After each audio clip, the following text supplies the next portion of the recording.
Welcome to Look Behind the Look, the new podcast that examines iconic looks in film, television, music, and fashion history. I'm your host, Tiffany Bartok. Hey everyone, thanks for joining me. I hope all is great in your worlds.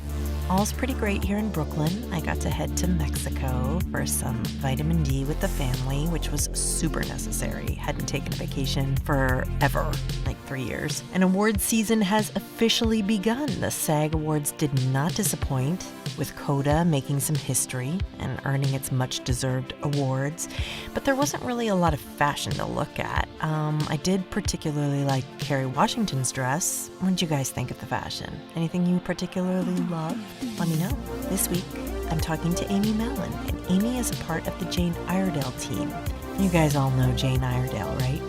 She's the director of Artistry and Education, and she has over 15 years of experience in beauty. And as a makeup artist, oncology certified esthetician, educator, and leader, she's worked closely with top spas, medical spas, dermatologists, plastic surgeons in her role. She had a role as the director of education for Osmosis Pur Medical Skincare and was the former national makeup artist and skincare educator for gloProfessional. Amy believes that cosmetics can be transformative and that by focusing on treating the skin and body holistically, clean beauty can truly change the world. At Iredale, Amy oversees all the education and artistry team's programs. We're going to talk to her about what exactly clean beauty is and what it isn't.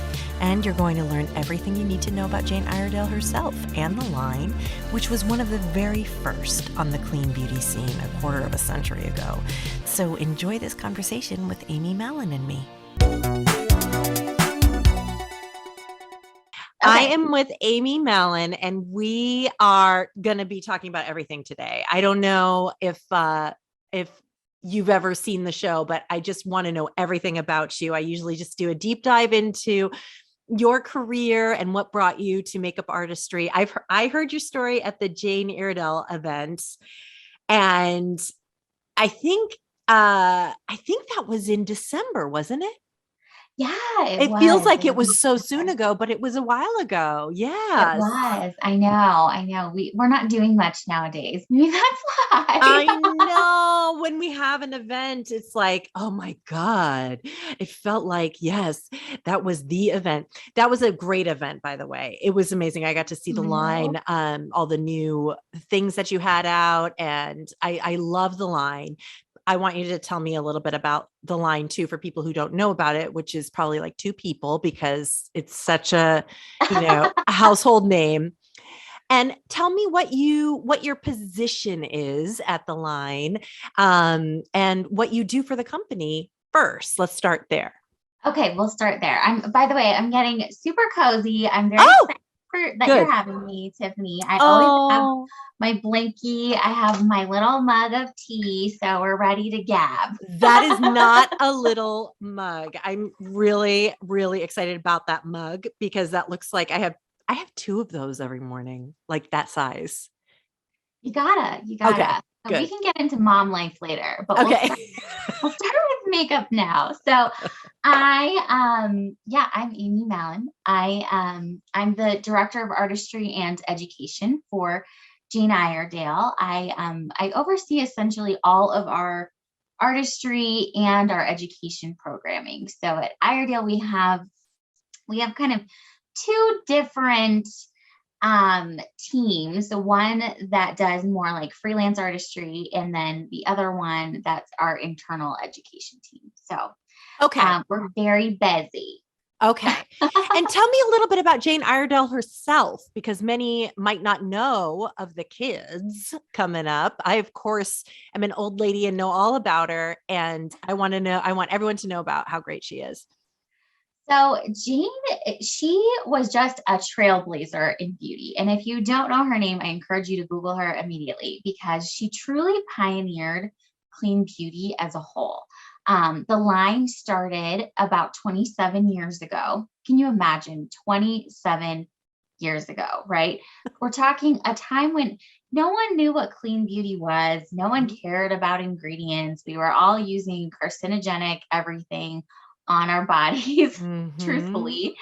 And there just wasn't a lot of discussion or regulation around. I mean, we're still fighting that battle, right? But at the time, Absolutely. Jane was working in the entertainment industry. She was working with a lot of actors and actresses as a casting director. That's And right. She was yeah, a whole nother life. That's right. yes, a whole nother world. She migrated from England and came over to the US. And what she found was that these actors and actresses were really struggling with their skin, and it was affecting their performance because they either were having tons of occlusive product applied, or they were using other things to cover up issues that they already were having, and then it was making their skin worse. And so she knew there had to be a better option out there, and formulated what we now call our amazing base. And the reason that it's called that is because for every skin that it's applied to, people were looking at themselves in the mirror and saying, oh my gosh, my skin looks amazing. And now the line has grown to hundreds of SKUs. We are a worldwide brand. We are in retail spaces. We're in the professional market. And we're really just taking over. And especially right now, I know you mentioned this, Tiffany, but we are going through an evolution. We're moving into new packaging, new messaging, new branding. It's a really fun, fresh time to be a part of the line. And we're taking just these beautiful products, which we, on the digital front, I found out recently, we have about a 40% retention rate of our customers, meaning that come back in order. That come back and reorder, which is really high for the industry. And I'm not surprised, because people kind of land on our products and it's like, that's it. Because we're the perfect combination. Not that I'm a little biased, I know, but I mean, your skin though is, I've seen it in person, and even looking at it now, it's flawless. It's ridiculous. So I think you're a great endorsement or example for how, if something is working for your skin, because you would never let something mess with that base. That is the perfect texture, complexion. I mean, so I feel, I feel like it's nice and reflective, and it's, it doesn't matte you. It's really, it's a performative makeup, Yeah. And makeup artists love our line. So the great thing is that we're kind of the perfect combination of like skin loving skincare ingredients. We're known as the skincare makeup, but we're also very performance based. So it shows up well under HD photography, and it doesn't move. I mean, we've all heard of these. We all know of these makeup lines that are kind of like coconut oil and color, that are beautiful once applied, but they don't tend to last very long on skin. And ours really holds up.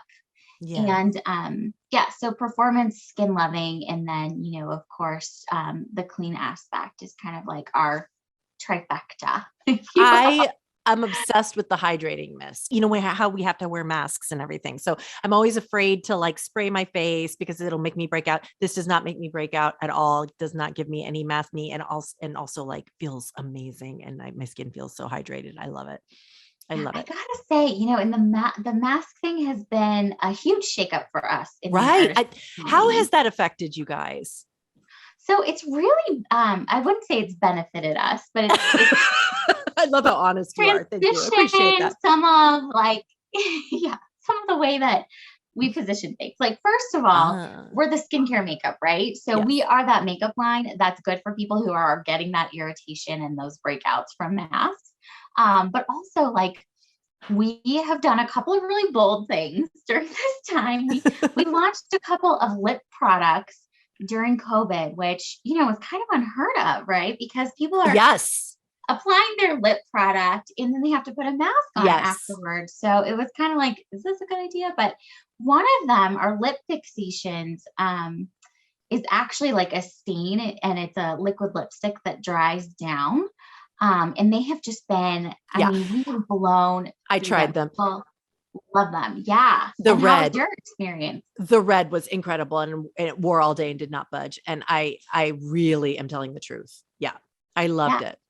But And typically you're eating all kinds of, toxic ingredients when you use those type of so products. tell me about that. How does that work? How is that clean beauty? It's a natural formula. We found ways of using Fantastic. natural dyes that, dry down and really don't move. And, we use iron Science. oxides as our colorants, and it's magic. I love a good magic wand. Absolutely. Yeah, exactly. But talking about clean beauty, that is a big subject. Do you know anything about greenwashing? Or I didn't prepare you about greenwashing, but I wondered how you feel about all that and if you had anything to say about that. I do. I'm not a fan. Of course. So for people who might not know, greenwashing is sort of making claims and I mean, simply put, making the things that might be at Sephora with the little leaves on them. And yeah. The hard part, I know we talked about this earlier, but the hard part about clean beauty is that there's not a lot of regulation around clean, right? There's not like the word natural, for example, there's not a lot of clout behind that. There's no regulation around natural. And that's something that we in the industry are actively trying to change. But, for the time being, it's like there's so many different levels of clean. And so when you're working with a brand, when you're a consumer, when you're buying makeup products, it's really important to do your research or listen to someone who you trust that does the research, like you, for example. And who knows, because the average consumer doesn't have time or doesn't know how to read an ingredient deck to know the difference. So, we really stand behind everything that we do. One thing that makes Jane such a beautiful brand is the amount of testing that we do is crazy, Tiffany. So when you're creating a makeup line, there are certain mandatory tests that you have to do. You have to test for stability, which is kind of a cool test on its own. They heat up and they cool the product and they make sure that it transfers and nothing happens. You test, you do SPF testing. If you have SPF products, you have to test for SPF. We go above and beyond. And that's something that Jane's always done. We test for heavy metals in the product. We test for comedogenicity to make sure that it's not going to clog your pores, for phototoxicity to see how it stands up under UV light. So, I think it's really important not only to research the products that you're using, but the organization as a whole, what is the brand you're choosing stand for? It's like anything else, and I always feel like someone has to earn my trust when it comes to the brands that I choose to use. And we're really no different. Oh, I really appreciate you explaining all that. Thank you so much. And then your role in the company is to educate the people that come into the company, the makeup artists. Is that you have to, do you get to travel? Do you go to different locations? I mean, not now, I guess, but well, even now, I mean, we're starting to again. So I do. I travel and educate. I go to trade shows. I do events. We call our clients our partners. So I go to like our professional partners and work with them, with our retail partners. And then I also train our internal team as well. So lots of talking about product. Life could be worse. Yeah, that's amazing. That's a lot of people's dream job for sure. And you do it so well. Yes. And you get to apply. I mean, you still get to do the makeup. Some people who get in these positions, they don't get to, do the makeup and, I know. Well, and that's really been a challenge during, the COVID time. I certainly haven't gotten my hands on people as frequently as I used to. So you start kind of like tackling family members and your, anybody that you can get your hands on. But I have to say, I mean, I've been in beauty for over 15 years now. And I think this is like the longest that I've been away from working on clients. Right. So it's kind of it's a crazy time for sure. And it's going to change soon. It just has to. We're all sick of it, right? We're just going to bust down the doors and open up our kits. At the event, I feel like did I remember you saying you were an esthetician? That was your background? I am. Yes. Yeah. So that's why I great guess we skin. didn't really start at the beginning. No, So I purposely wanted to start with Jane and really let people know about the line and Jane herself. And now I definitely want to dive into who you are, Amy, and how you got here. oh, it's a deep subject. Good, I'm just good, kidding. good. So, oh man. Well, so my love of beauty began, and I think this is really the case with a lot of people, as a young girl. My grandmother, and I think it's definitely like a heritage thing, the beauty bug. But my grandmother was an old Hollywood movie actress. And Stop it. yeah, and one of the most glamorous people I have ever seen. She lived in Los Angeles, and I remember being this teeny tiny little girl. I couldn't even see over the counter in the bathroom, and I would be in her makeup drawer digging and seeing what she had. And of course, like every grandmother, or maybe it was just my grandmother, she had these like bright aqua shadows and these coral melon lipsticks and like this bright blue eyeshadow and these bright, pink blushes. And she was not afraid of color. She wore them on a daily basis. And what decade would this be that she was wearing all this color? Probably like 60. Yeah. 70.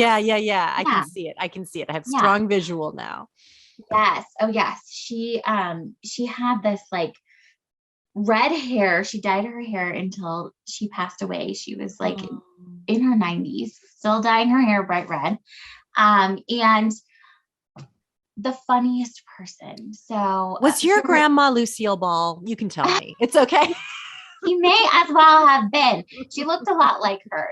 Wow, she sounds but amazing. She was friends with like Judy Garland and Mickey Rooney, so she was like very like in that culture. And one of the funniest people I've ever met. So Grandma Ruth, I'll give you a Grandma Ruth-ism so you can wrap your head around. Thank you. She used to say, "Why does it take a woman so long to get dressed?" Because she has to go slow around the curves. Stop it. Grandma Ruth is incredible. She was sexy and full of life. And you're seeing this all firsthand. Yes. That's and wonderful. So I'm obsessed, right? And I want to be her when I grow up. Of course. So that really is when the beauty bug hit. So between that and then this like love of ingredients. I've always been obsessed with science. Oh, wow. I love ingredients. And so I was like, I love beauty. I have to be a part of this world.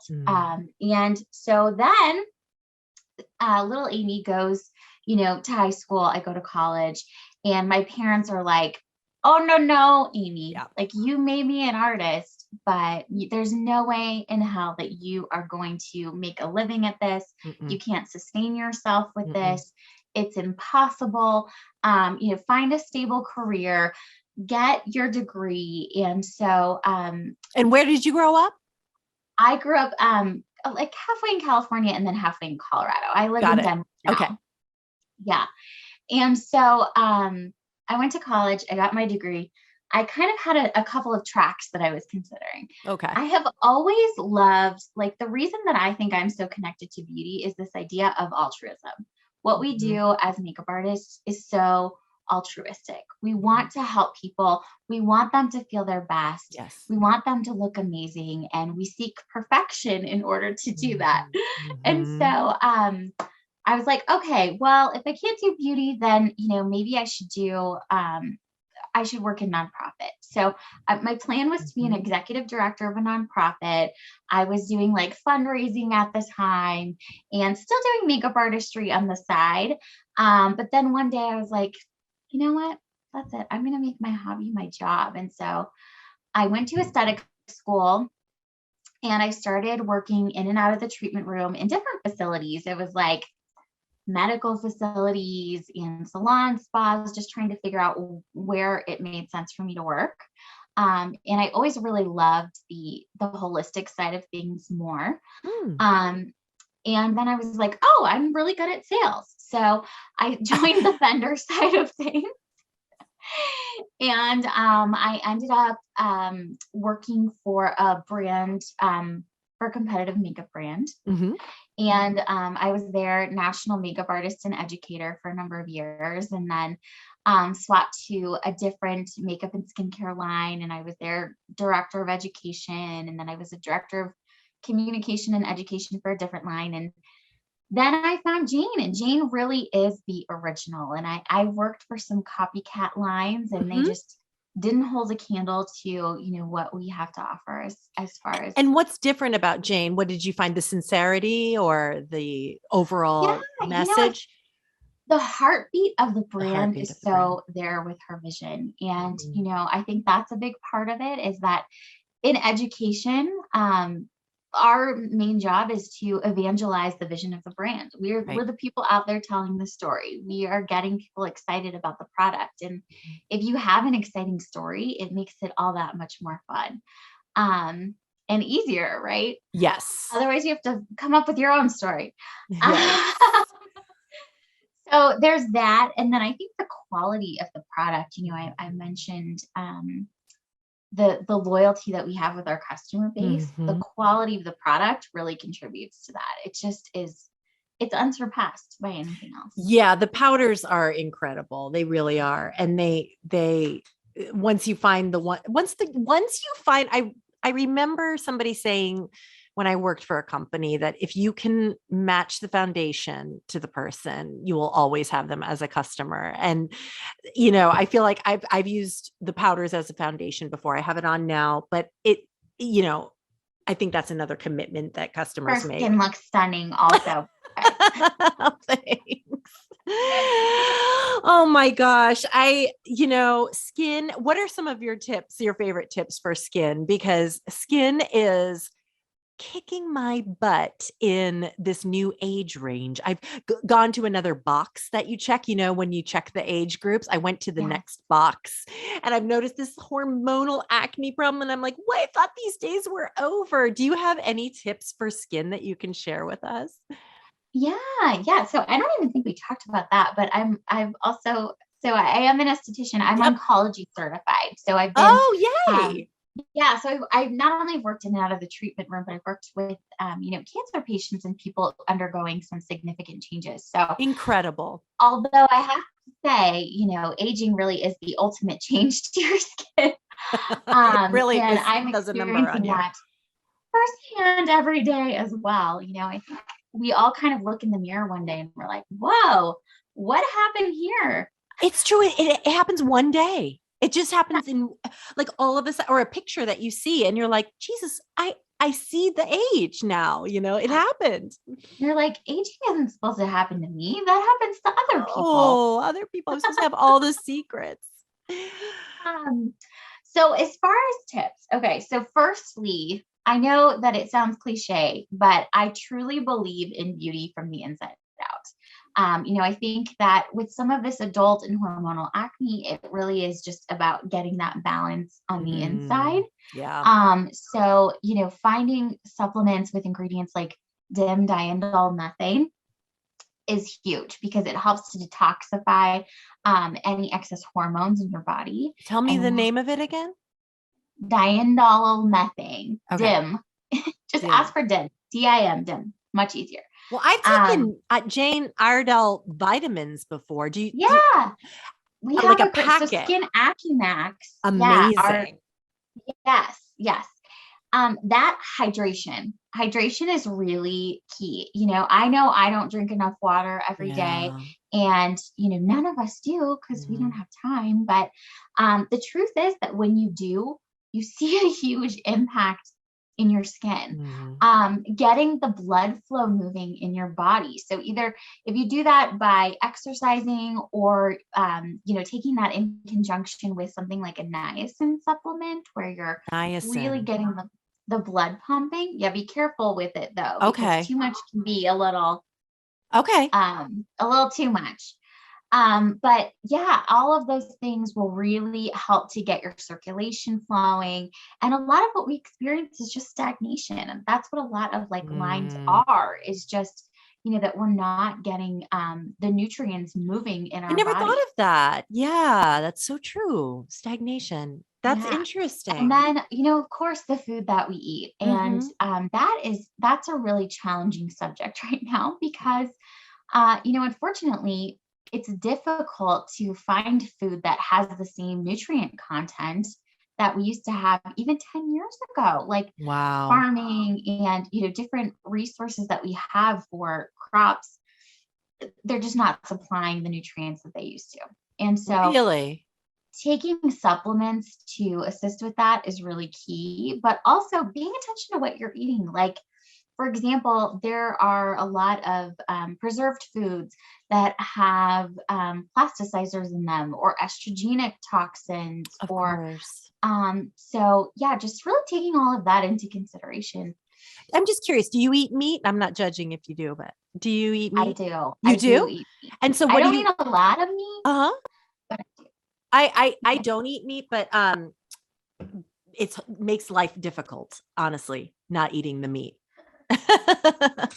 I can only imagine. I mean, It really does, because I cannot get the protein unless I'm just eating salmon and turning into I definitely have mercury like coming out of my eyeball. Mercury retrograde probably means nothing to me because I am Mercury. I eat so much salmon to try to keep Mercury retrograde. Great on your I'm just like, it's me walking backwards, basically. I don't love meat. My reasons are not necessarily like emotion based. Oh, yeah, me neither. I just have never liked the taste of meat. Me too. That's my problem. I don't like the texture or the taste of No. it. Yeah. But I also eat a lot of fish, so you and I can Mercury retrograde Yes, together. I know, it's terrible. But it's the easiest way to get the protein. It is. It is. And I know it's so challenging to sustain yourself without it. But I gotta say, even though I don't really eat meat, there are times when I'm like, okay, I'm very iron deficient. I can feel it, and You I just can. want like a burger. That's that I do feel like that too. And then I don't know where to turn. And would you say that people should be taking iron supplements, or is that too much? I mean, I always think I'm lacking iron, but I think you get really a have to get blood test. work for that. Yeah. Okay. Yeah, get a Good blood advice. test. And the funny thing is that after my last pregnancy, I was anemic, and that issue like went away. Did it It's crazy. really? With pregnancy. Wow. I don't know why, but all of a sudden it was like, you're Because fine now. your baby is Iron Man. You I have guess. Iron Man is the baby. You can tell me. Retrograde had Iron Man. And your grandma was Lucille Ball. This is all coming together now, Amy. It all makes so much sense. I won't tell your secret to anybody. So, do you have 2 children? I do. I thought you only had one. When did this happen? So when in the timeline I did only have one. I have a 1-year-old and a 2.5-year-old. My 1-year-old just turned 1 actually 2 weeks ago. So 2 under 2. They always say that I don't, first of all, I don't know how you showed up for this with 2 under 2. I don't know how you look this good. And I don't know how you're speaking right now. How do you do it? Thank you. I don't either. I don't know. It's that big mug. Yeah, exactly. Yeah. All of the caffeine. Thank you, green tea. Yeah, I think that there's no secret. I think that our lives are all a mess, and especially right now with COVID. And we're all just doing the best we can. And the unfortunate thing is that this time in your life when you're building your career and you're building your empire and you're growing yourself and you're learning who you are it also coincides with your child rearing years. So you have no choice but to kind of do everything at the same time. That's a really good point.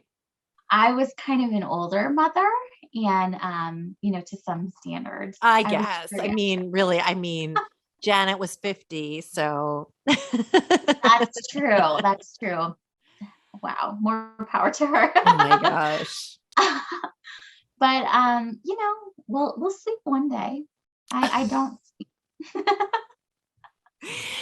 Well, you seem to be doing excellent for getting such little sleep. I mean, you really are balancing it all. Do you think it will get easier when things come back, or is it easy? Is it sort of a blessing now that you've sort of been able to work from home so much?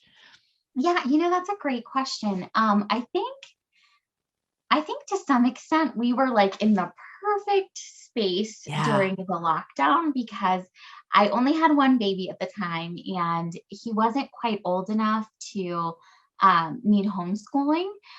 More power to all of you moms and dads who are out there who are working at the same time as homeschooling your kids. I don't even know how you did it. We're all gonna have a wrap session after this where we discuss how we made it through this time. But having a baby during a pandemic is like, it's not ideal. I don't recommend it. But were you ever scared? Oh yeah, definitely. Yeah. There were a lot of, especially during the beginning when we didn't really know anything about the virus. So were you pregnant in March 2020? I got pregnant right after. Yeah. Okay. Well, that must have been really scary. Yeah, it was terrifying. And no big deal. It's terrifying. Yeah. I really didn't leave the house. I was like stuck in my basement. My husband would like bring me food. I wouldn't go outside. He would bring everything to me. And my life was on Zoom, like so many of us for so long. So I'm glad that time is over. And then, when you deliver during the pandemic, like we delivered wearing a mask and my husband couldn't go to any appointments with me, but could he be in the room when you delivered? Yes. Oh, thank God. Yeah. But, I think just, yes, to your point, having this time at home with our families to really better connect. I mean, my husband is my coworker. He works down the hall.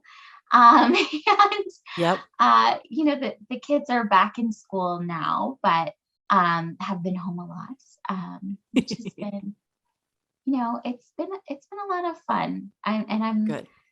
It goes by so fast. I gotta say that first year was just like, I can imagine. And I can even see you kind of remembering now. And I can see you being like, wait a minute, it was really scary, and sort of when you're powering through something like that, you just power through. I mean, I haven't let myself reflect on that first year, that 2020 thing. I'm just like burying it for a while. And I'm sure when all of our kids are in therapy, the therapists are all going to like be experts at the same problem of like, seeing mommy cry. At least and this is a topic for a different time, but, I think the way it impacted all of us has been so different. Like you being in New York versus, I mean, I also live in the city, but having little tiny kids who are just learning how to talk, like all of my friends with kids the same age, they're all in occupational therapy or physical therapy, like speech therapy, because, they just didn't have that, the same interaction that they would have normally. Absolutely. Absolutely. And then there's always the one who's like, it was the time of our lives. We got to do all the things together. We live in a cul-de-sac and you're like, okay, totally different experience. No, I mean, I'm a pretty positive person. And I do think that there were positives during that time. But absolutely. Yeah. It's definitely been a challenge for everybody. Yes. How do you see COVID affecting the industry from your point of view? Have you seen, do you think it'll be, I know they said this year would be the roaring 20s, but like, we're still like having our masks half the time. So we can't really commit to that lipstick, but like we are anyway, just to be like middle finger. But what do you see happening in the future, in the near future with beauty? It's so funny that you bring that up because I remember when we were launching the lip stain. Gloss, yeah. I was like, we're going to have lip liberation parties. It's going to be like that's such a good idea. Everybody's lips everywhere. So yeah, hopefully we can do that soon. I think as far as beauty goes, the way that people buy beauty and the way that people interact with beauty professionals is very different. Oh, and of course. I think when it comes to like professional makeup artists, Mhm. and depending on what facet of the industry you're working in, if you're working on celebrity clientele or, shoots or runway shows like that all has, I think that's all kind of coming back to a more normal place. Mhm. During this time, there was definitely like this shutdown period. But even when it comes to like stocking your kit and the products to have on hand and sanitization procedures, like those are all things that we talk about constantly now. Mhm. How do I clean my makeup? How do I know my makeup is clean? How do I know if somebody's applying my makeup, it's clean? And, how do I ensure that this product I'm using is okay. Mhm. But I think the narrative really shifted as far as purchase patterns to digital a lot more than it had been previously. But I think people now are like, I really just want that in-person experience. I Yeah. want to get this product on my skin. Like I want to try it out. Like I want to know what's best for me. Mhm. And learning how to do that digitally was like a really big How do you do challenge. it? How do you match a foundation? Well, so we have a foundation finder Uh-huh. on our website, Okay. and it's basically like an in-depth quiz that helps you get to the right product for Mhm. you. It's actually really effective. So that was a big savior for us during this time. We also have virtual try-on our website, which is very cool. So you can actually go on and upload a picture of yourself or take a live shot, and then try on different products on your skin, Perfect. which is really, really cool. And I think a lot of people are going more that direction. Um, but yeah, I don't think anything is really going to ever stop that in-person interaction in it.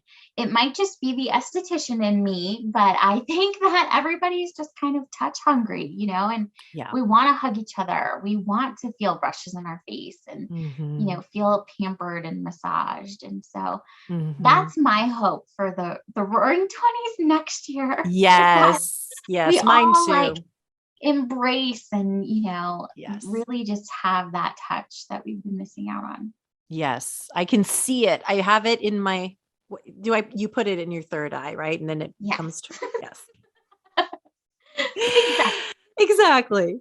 Um, so what if somebody wanted to go the route that you did, and I'm saying like work with a company and get to the level that you're at and sort of, be a boss, be somebody who travels with the company and be an educator. What's some advice you would give to that artist? Well, first of all, thank you for saying that I'm a boss. Yes. I Of course. think just persistence and knowledge. I think what I find now is that there are a lot of people who want things to come easily to them, and it doesn't always work that way.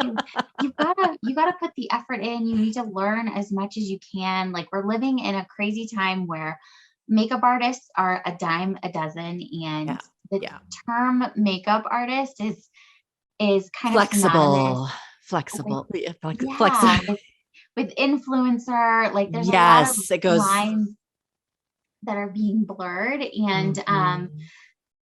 and things are really shifting there too. You can get exposure in new and different ways, but the most important thing is persistence, and then also having a goal in mind. Mm, So you can't get where you want to go if you don't know where you're going. right. And so having that like specific idea in mind of like, okay, this is what I want to do. And then having informational interviews with people who are in those roles, Mhm. or, who can help you get there is also really important, because they'll help you know what skills and what knowledge you need to get to the next level. And, I think to some extent, the beginning stages of any career are not always pretty. You got to put the grunt work in. You have to do things you don't want to do. And like for me, for example, I was on the road like 90% of the time in a previous Mhm. role, and, just working with different people every day. And I think, when it comes to makeup, like getting your hands on as many people as possible Yes. is so important. And that can even mean working at a retail counter so that, Yes. you're really interacting with a different demographic and different populations of people and learning color theory and what works and what doesn't, and really honing in on your touch. Yes. And the other thing is working with other artists, getting your makeup done. What does it feel like to get your makeup done? What do you like? What do you not like? What would somebody you're working with like? And then taking things really to the next level. I remember at the event where I met you, Tiffany, that Min and one of the other artists that we were working with, she was giving a tip about using Q-tips in the waterline. And yes, I remember that tip. What did she say? She puts the color right on there and then puts it in. Yeah, she uses eye drops to clean up the area. That's right. That's right. Going above and beyond. I remember when I was working, doing bridal makeup, and I would have like safety pins in my kit and nail polish and, like things that you wouldn't ever need as a makeup artist, but you would definitely need. You just learn it on the go, and you can only learn that with experience when it's needed and you didn't have it. Yeah. And then that'll never happen again. As a resource, right? Like, thank God that makeup artist was there, or, my dress would have popped open on my wedding day or whatever. Exactly. Yes. You want to be the problem solver and the one that made the day better. Yeah, exactly. Absolutely. Yeah. That's really interesting. Cause I've noticed, and I noticed, this post yesterday where, yes, it said, the headline was, I hate my job. I'm 2 weeks in and I hate my job. Can I quit and still keep it on my resume? And then there was all these in the comments. I was just getting crazy. You know what I mean? Like looking at the comments, and it's all these people saying, you go, you quit. Life's too short, blah, blah, blah, blah, blah. And I just wanted to scream, but I felt like the old lady in the attic. Like, what could you be learning about what you hate? You know what I mean? Like, how could you turn this around? Because not quitting sometimes is the best training ever. And like, I know that you shouldn't stay anywhere that's unhealthy, but if it's just kind of like an annoying situation, I think that those experiences, if you let them, sort of, if you really self-reflect and go, wow, what did I truly not like about this? And why couldn't I make it better? You know what I mean? And really learn your lessons. I can't see how 2 weeks is enough time to really understand why you were there. Yeah. And what made you take the job in the first place? I typed that in the comments. I said, didn't you know the job that you were applying for? Yeah. I mean, I think that's the biggest lesson overall in this, right? It's like, do your due diligence, do your research, and make sure that you're choosing to work in an environment that's healthy and beneficial for you before you commit to something. Yes. Yeah. I think people want to, it's like a buffet, and they just take a taste and they take a taste and then they leave and they ghost it. And, then how can that be good for your self-esteem to just keep quitting? It must pick away at you. But I agree too with, the counter being the best trainer ever, because living in New York, you just get, one time somebody threw a Kleenex box at one of the girls behind the counter. You see it all, and it's the best training ever. You get the thickest skin. Unrelated note, I'll have to send you this video that I found yesterday. I'm trying to remember who posted it, but it was like, this is a New York moment. And it was some guys like fighting, and one of them threw the other guy in the subway and then like on the train tracks. And then he helped him back up, and they like made up and hugged. He's like, oh, that went too far. That just went too far. That one's just like a metaphor for life. Totally. Like, okay, I lost it. I'm okay now. Let's figure this out. That's great. Oh, so when you talk about what do you tell the artists when you're training them? Like, what do you tell them? What's the most important thing that you want to convey to them as you're training them? Oh, wow. that's a really big question. The most important message that I want to convey to them when I'm training them, I think it all comes back to the difference that we make in people's lives. Yeah. And I think that it's important to keep the user experience in mind, right? Keep your client's experience in mind, and make sure that the experience is really all about them, because it could be life changing. How many of us have people who are fixated on helping us to look our best every day, and like truly giving us that, whatever, even if it's like a 15-minute consult where you're really just focusing on this person's aesthetic and getting them, to the next level, or helping them through so many different life events. I mean, as artists, we encounter people all the time when they're getting married or having babies, or, going through job interviews, or, big events, or whatever the case may be. We get to be there for the most exciting times, and being that source of calm and connection for people really makes all the difference. And that's really what's going to get you rebooked. Yes, that's great advice. What is your very favorite thing what was the most fulfilling that you've ever felt doing your job? I guess what was the most fulfilled you ever felt doing your job? The most fulfilled. So I think probably the time when I started working with oncology patients. I knew it. And I was with a different brand at the time, but one of our clients was this wig shop that also, sold makeup. And there was one client in particular I remember, and she had just gone through chemo treatment. She had lost her eyelashes, her eyebrows, her hair, and her sense of self. I mean, she explained to me that, like, not only did she not know how to look like her anymore, she didn't feel like her, and she didn't know how to fix it.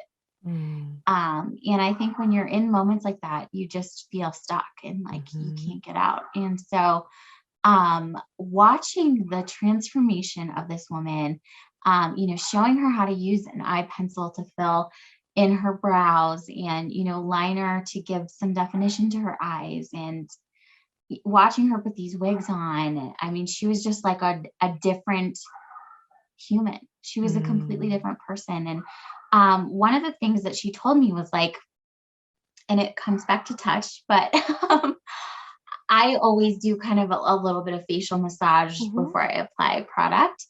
And she was like, everyone has been afraid to touch me.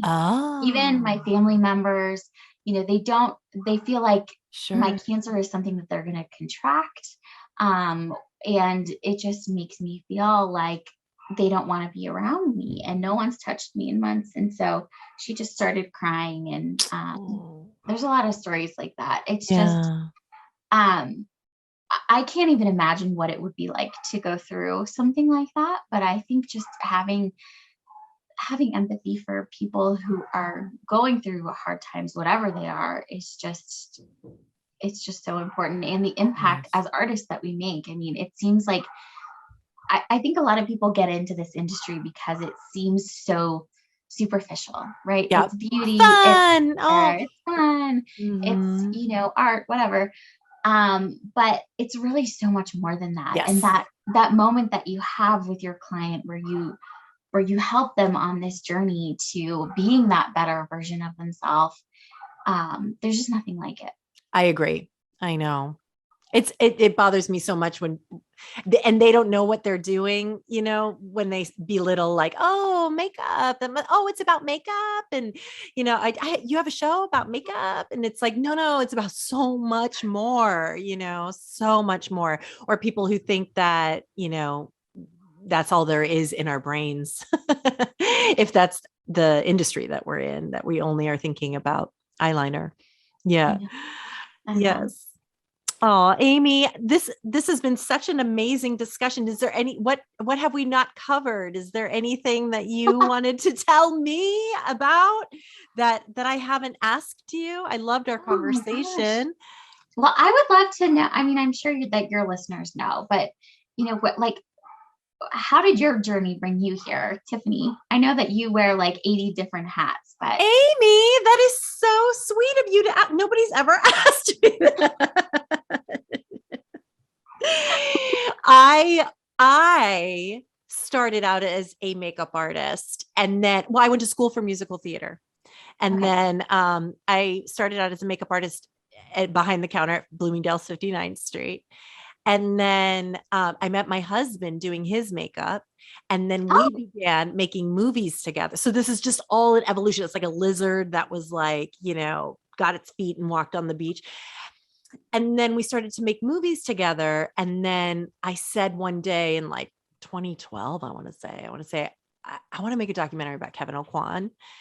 And so we just started doing that. And I got obsessed with making the movie, and it came out, and now that's what I want to do. And so in the meantime, during COVID, I started this podcast, and it's just been amazing. It's just been having people in the industry who are, I want people to know about them, and I want, their stories to be shared, and I want people to learn from all their experiences. So it's been a really great thing lending itself to each other, because, I still get to talk about my favorite things, and it helps me to stay in documentary land, where we're just truth tellers. And the next documentary I have that I'm working on, I've been working on it for a long time, is about Dita Von Teese. That's right. You shared Yeah. that. Yeah. I like to rock a good Dita Von Teese look. Oh my God. I mean, this whole thing is it's so in that. I mean, you have to go to her performance. And yes. Well, I can't wait to see it. Yes. Oh, thank you. Yeah, me either. Let me tell you. COVID has not been kind to, she's always touring and always, doing stuff. So all that was really hard to get, with COVID, get documented. So we are restarting again. Restart at the beginning. Yes, exactly. Exactly. But yeah. And so, filmmaking has become my passion, but not, for lack of passion for makeup and fashion and all of those fabulous things. So it's been a really great opportunity to have the podcast. So cool. You're the coolest, Tiffany. I want to be you when I grow up. Oh, Amy, I want to be you. I want that. I'm going to go have my Diet Coke now, and and you're going to have your green tea, and we're going to go to the second half, because, as moms, there's no end of the day. You're just starting the second half, which begins at dinner time. Precisely. And then the night shift starts after dinner. Yeah. The me time where you sit with toothpicks and your eyes open, and you go, we're watching a show because we deserve it. Oh my gosh. By the way, Tiffany, so have you seen Euphoria? I know everybody's talking about it. The new HBO show. I have to admit something. I can't watch Euphoria. It's too triggering for me. It's awful. I mean, from a makeup perspective, it's really fun. Of course. Watching it, I was watching it last night, and I'm like, why? How can I raise children in this world? Oh, I went through all that. I went through all of that. I know it's good for the kids, and I get it. I appreciate it.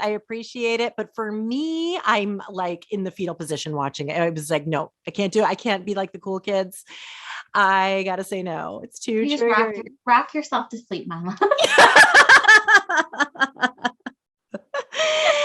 Amy, I'm sure I will see you soon live and in person, and I will talk to you. I will see you on Instagram. Tell everybody where you can where they can find you on Instagram. Yeah. So my Instagram handle is very exciting. It's Amy Jane Iredale. So please find me there. My first name is AMI. Thank you, Mom and Dad, for that one. But yes, I would I'd love to engage with you on social. I'd love to bump up my social. So give me a reason to. Amazing. Yes, I love your posts. I have to say, you're a joy to have in the feed. That's for sure. Oh, same to you. We'll talk soon, Amy. Okay, take care. Thanks for listening, everybody. I hope you learned a thing or two about clean beauty and what it is and what it isn't. It's a super fascinating world, and later in the season, I'm going to be talking to a lot of people about clean beauty, so stay tuned. Until then, go watch your movies, go watch your shows, go play with your makeup, and I will see you next week. Look Behind the Look is a Vinyl Foot production, written by me, your host, Tiffany Bartok, produced by Jace Bartok, edited by Nicole Tucker, with art designed by Kelly Riley. If you're interested in learning more, find our video version on the YouTube channel, Look Behind the Look Podcast. There you can see rare photos and clips from our guests. And please follow us on Twitter at LookBehindPod and Instagram at LookBehindTheLook. If you like the show, please rate, review, and subscribe. And tell your friends and spread the word. You can subscribe to us on iTunes or any podcatcher of your choice. Thanks for listening to Look Behind the Look.